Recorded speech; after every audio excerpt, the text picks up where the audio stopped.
जब एम्स्टर्डम में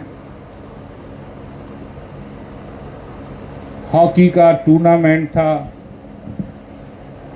और मेजर ध्यानचंद जो प्रयागराज में जिनका जन्म हुआ था, उन्होंने अपनी स्टिक से जो एक जलवा बिखेरा, पूरी दुनिया हतप्रभ हो गई।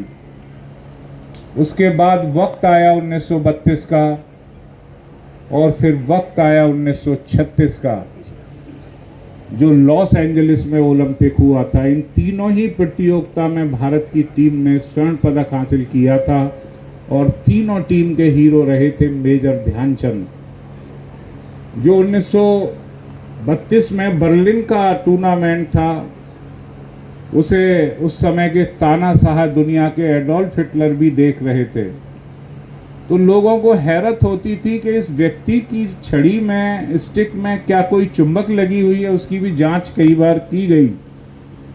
तो एक ऐसी शख्सियत जिसने हिंदुस्तान की सरजमी से पूरी दुनिया में एक ऐसा जलवा बिखेरा, जो आज भी हॉकी के आसमान पर वो ध्रुव तारे के समान दैदीप्यमान है। आज बड़े सम्मान के साथ मेजर ध्यानचंद जी का नाम लिया जाता है और मैं उन्हें श्रद्धांजलि अर्पित करते हुए आप सभी को यह भी बताना चाहता हूं कि उन्हीं के नाम पर हम इस स्टेडियम का नाम रखने जा रहे हैं, मेजर ध्यानचंद। हजारों साल नरगिस अपनी बेनूरी पर रोती है, बड़ी मुश्किल से चमन में होता है दीदावर पैदा। मेजर ध्यानचंद को आज भी लोग याद करते हैं, क्योंकि उसके बाद हॉकी के क्षेत्र में हमारे यहाँ की प्रतिभाएं दम तोड़ती चली गईं। उन्हें ऐसे मौके नहीं मिले जिससे कि उनकी प्रतिभा का इस्तेमाल अंतर्राष्ट्रीय स्तर पर हो सके। 2017 के बाद हमारे प्रदेश में योगी आदित्यनाथ जी के नेतृत्व में सरकार बनी और खेलों को प्रोत्साहन मिलने लगा।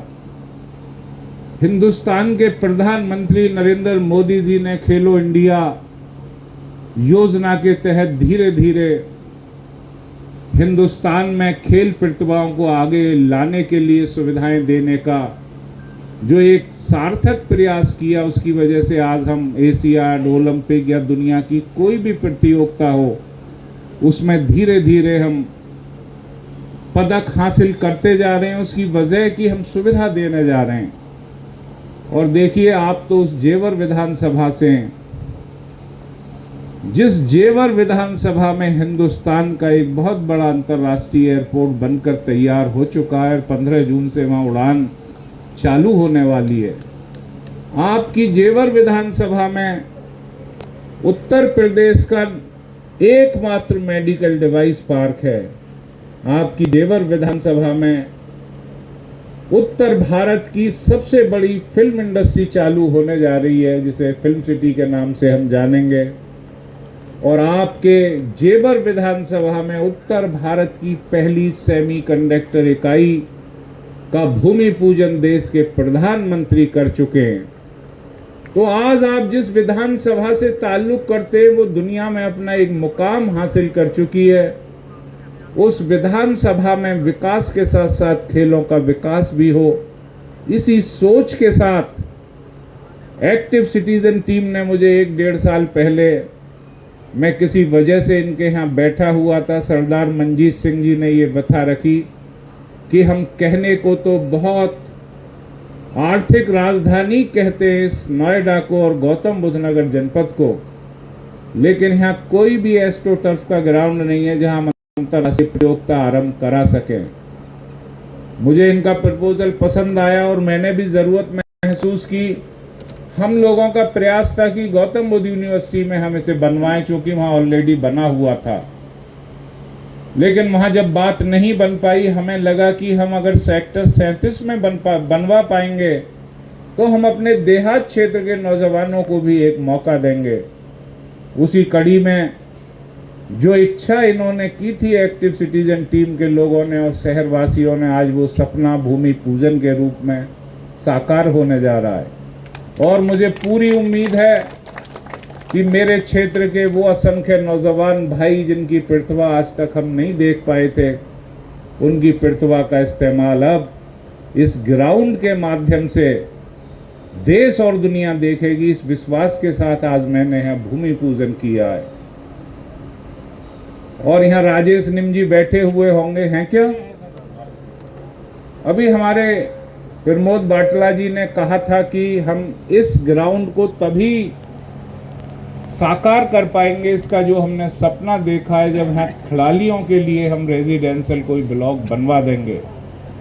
तो मैं आपको प्रपोजल भेज दूंगा, आप एस्टीमेट तैयार करना आरंभ कर दें। आने वाले 3 महीने में हम एक ऐसा ब्लॉक यहाँ बना दें जिससे जैसे ही हमारा स्टेडियम बनकर तैयार हो, हम वहाँ पर बच्चों को लाकर उन्हें विश्व स्तर की ट्रेनिंग देकर इसका जो मकसद है इस ग्राउंड को बनाने का, उसकी तरफ आगे बढ़ सकें।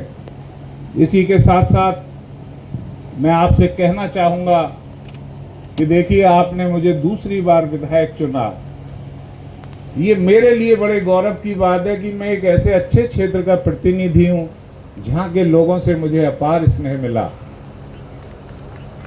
और आपका यह स्नेह हमेशा मेरे लिए ताकत के तौर पर रहा, वो विधानसभा हो या सरकार से आपके मुद्दे उठाने की बात हो। आपकी यह जो ताकत मेरे पास थी, इसकी वजह से ये तो हम शहरी क्षेत्र में स्टेडियम बनवा रहे हैं। 3 स्टेडियम हमने जेवर के ग्रामीण क्षेत्र में दिए और एक स्टेडियम हमने CSR फंड से बनवाया अपने कस्बा रबूपुरा में, जहां मैं आज आप सबको आमंत्रित करता हूं। आज हमारी टीम का पहला match day and night Rabupura में आज तक टीम से होने जा रहा है। जो भी भाई आना चाहें उनका स्वागत है। इन सारे स्टेडियम का मकसद वो छिपी हुई प्रतिभाएं जिन्हें एक राष्ट्रीय और अंतर्राष्ट्रीय मंच मिल सके। हमने ग्रामीण क्षेत्र में सलेमपुर में भी एक बार लड़कियां मुझसे मिली थी, वो नेशनल प्रतियोगिता में जाती थी, उनके पास कबड्डी वो ज़मीन पर खेला करती थी मिट्टी में। जब वो राष्ट्रीय स्तर पर जाती थी तो वो पिछड़ जाती थी क्योंकि उनके पास मैट वाली नहीं थी। तो ग्रेटर नोएडा क्षेत्र की ग्रामीण अंचल की बच्चियों की जब इस समस्या को देखा तो उनके लिए मैट डलवाया